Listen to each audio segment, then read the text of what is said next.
Hello and welcome back to our channel. So today in this video we are going to discuss about how to make chat private in Janitor AI.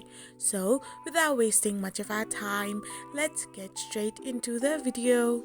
So first and foremost, all you need to do is simply tap a web browser of your preference and type in the URL www.janitorai.com. Once you do this, you will end up in this kind of interface where all you need to do is simply continue a chat.